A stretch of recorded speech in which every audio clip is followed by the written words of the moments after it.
Ako'y may nakilala sa social media. Sa kanyang profile pic ay napakaganda.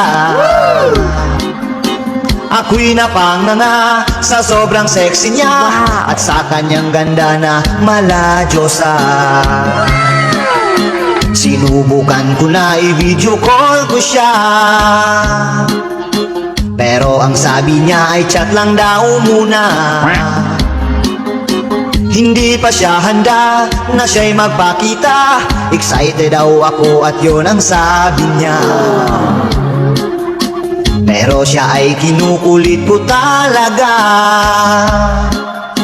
Curious kasi ako sa sobra niyang ganda. Nung pumayag na siya at siya'y nagpakita, ako ay nabigla at natulala.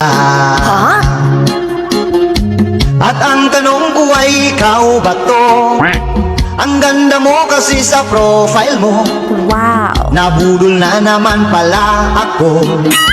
Malas naman ilang beses na to. At binubyo ko pa mga my day mo. Pinusuan ko rin mga picture mo. Akala ko kasi ay totoo. Filter pala ang nagdala nito.